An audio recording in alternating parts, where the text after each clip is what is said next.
What's going on, people? Today we're going to see how we can blur or mask or remove faces from or clips, faces of strangers or people that we no longer like. So first things first, let's unlink the video track with the audio one. Right click and then press U. It's unlinked. Delete. We're going to duplicate the tracks. One of them is going to be needed to create the masks and the other one to have the raw footage, basically. So we need to have our clip selected and go to the very first frame. Click on the ellipse mark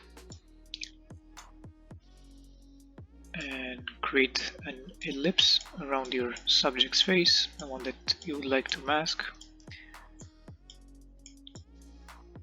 As such, let's move this a little bit here so you can see,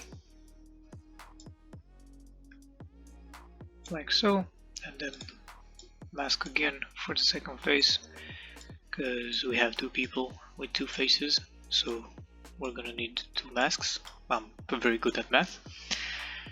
No, for the first frame of the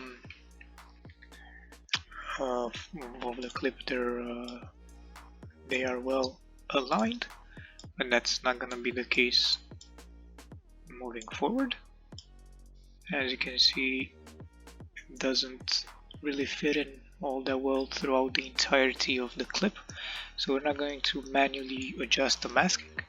We're going to click on the play button here for track selected mask forward. So this is gonna take a while, but I'll be back once it's done.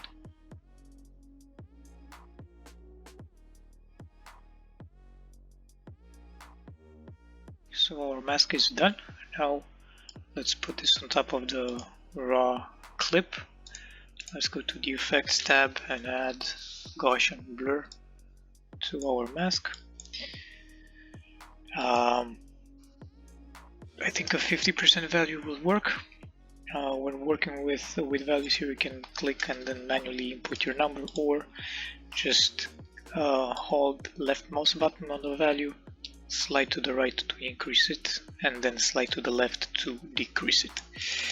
As I said, I think 50% works just fine.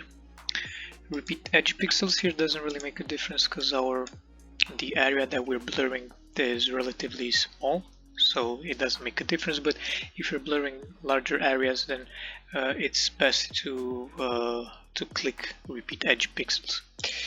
The feather by default is at 10%, and it looks like this. It's a bit too rough, so I like to have it increased to maybe 35%.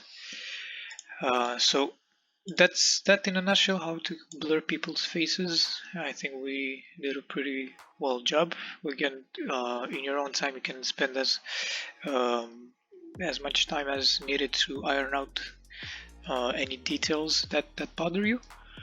And before I let you go, there's a second option that we can use instead of blur, and that is to pixelate the faces, and we're going to use the mosaic effect. With the mosaic effect enabled, we no longer require the Gaussian blur. And again, we can leave the values as they are here, but I think 50% for both horizontal and vertical works perfect. Again, you can enable, disable blur. It's all up to you and how you want to tackle this issue. So thank you for sticking along until now. Hopefully you found the tutorial useful. If so, come back next time for more. If you didn't find it useful, then also come back later to the channel. Maybe you will eventually find something to your liking. Until next time, take care.